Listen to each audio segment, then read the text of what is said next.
He wasn't supposed to work this hard. That is the biggest lie you have been told about Davido Adeleke Adeleke. The world sees the son of a billionaire. They see the oboe, the rich kid who bought his way into the charts. They see the loud jewelry and the even louder laugh. But if you think money is the reason Davido is the biggest personality in Africa right now, you aren't paying attention. Money buys you a hit song. Money buys you a nice car. But money cannot buy the kind of loyalty that makes millions of people defend you like a family member. Money cannot shut down an entire industry just by going silent. That kind of loyalty is earned, not bought, just like the community we're building here. If you're a fan of deep dives like this, hit that like button and subscribe to join the gang. This video isn't about his father's wealth. It is about how one man manipulated the attention economy, broke every rule of celebrity mystique, and turned generosity into a tool. We are going to look at the data. We will look at the psychological warfare of the 30 billion gang, and we will explain why, when he disappeared in 2022, the African music industry didn't just miss him, it started to starve. You clicked this video because you want to know who really sits on the throne. By the end of this, you won't just know who the 001 is, you will understand the dark art of how he stays there. But to understand his dominance, we have to look at his lowest point. Most superstars fade away slowly. They lose their touch, the hits dry up, and the fans move on. Davido didn't fade. He vanished. And in that silence, a glitch happened in the matrix of African entertainment.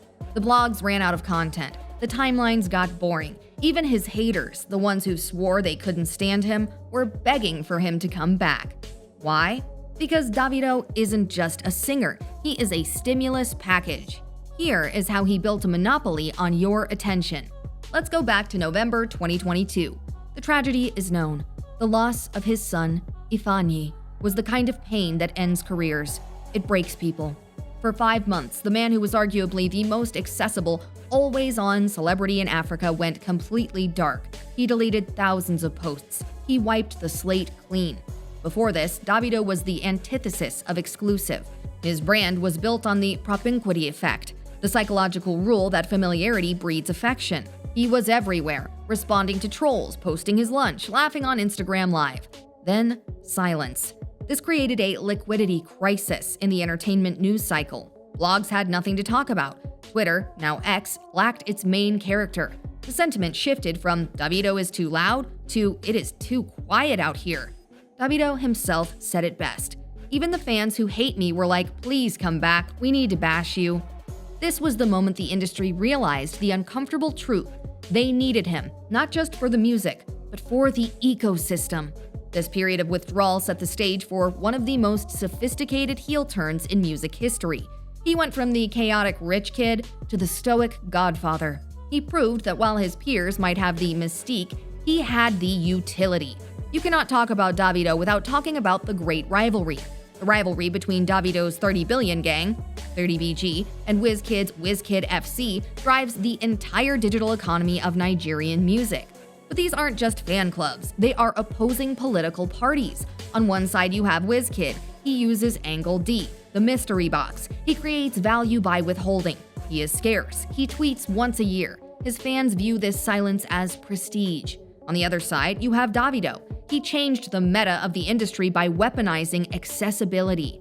His fans, the 30BG, don't just listen to the music. They identify with his values: generosity, presence, resilience. When Davido sings 30 billion for the account in the song If, he isn't just bragging. In a country facing economic instability, he is selling a dream of limitless wealth.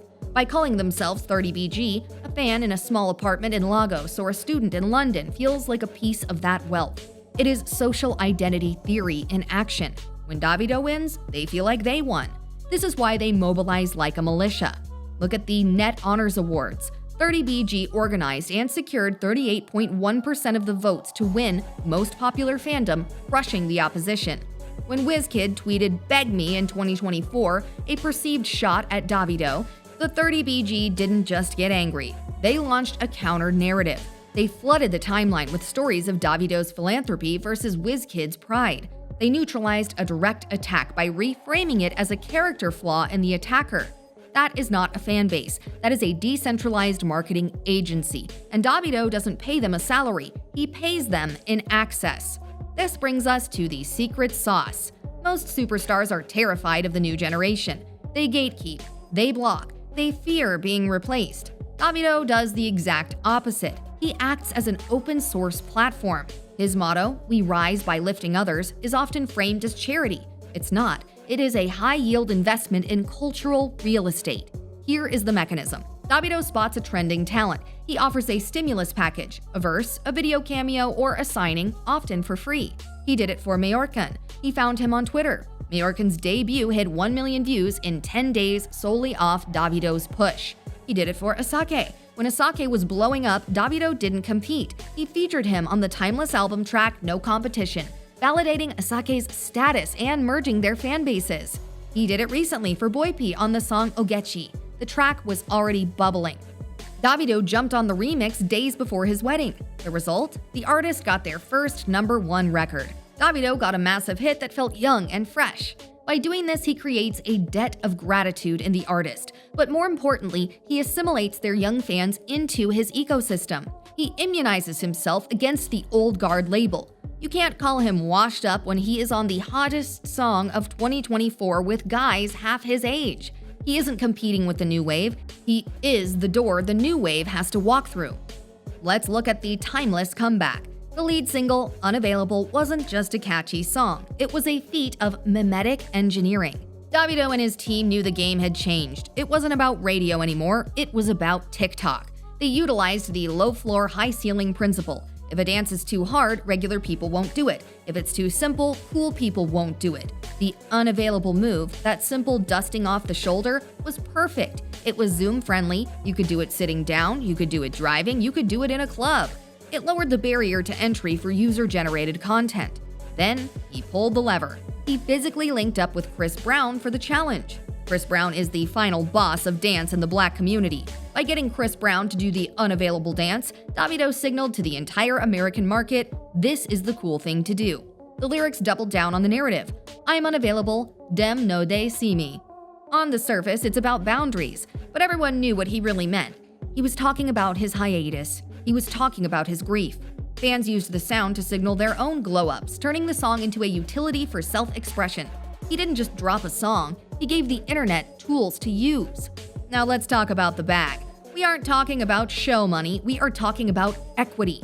Davido has moved from a service provider model to a partnership model. Look at the Puma deal.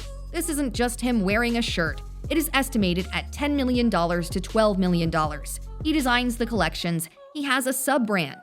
When he tours, he holds meet and greets at Puma flagship stores in New York and London. He drives foot traffic directly to the retailer. He bridges the gap between the music economy and the fashion economy. Then there is the Martell deal, a multi-million-dollar renewal. But here is the boss move. Reports indicate he used his leverage to broker a $1 million ambassador deal for Carter F.A., a comedian. Do you see the pattern? He eats, but he makes sure the people around him eat too.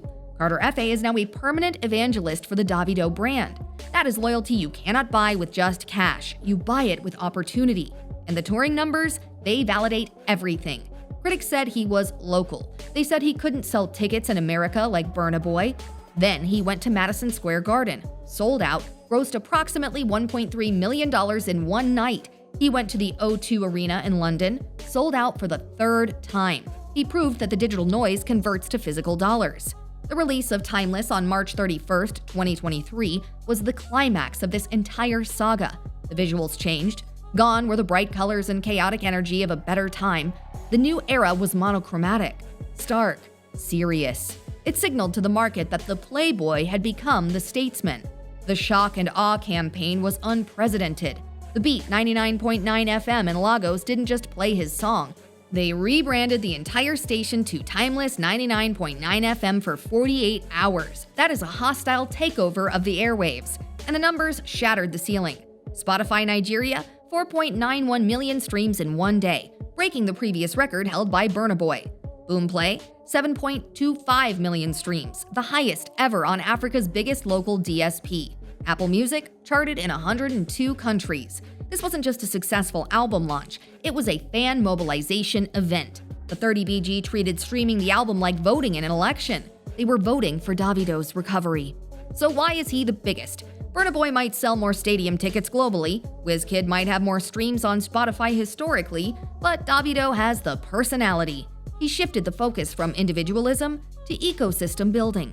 He proved that you don't need to be mysterious to be a legend. You can be accessible, you can be messy, you can be vulnerable.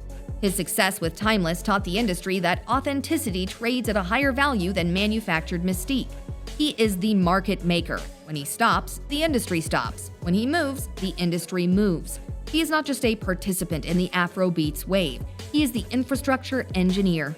We are watching a man who took the rich kid insult and turned it into an empire of generosity. He built a table so big that no one else needs to bring a chair. And that is why, love him or hate him, he is the 001. But I want to hear from you. In the battles of the big three, does personality matter more than pure musical talent? Are you 30BG, Wizkid FC, or an outsider? Drop your opinions in the comments below. If you enjoyed this breakdown, hit that like button. Subscribe so you don't miss the next deep dive.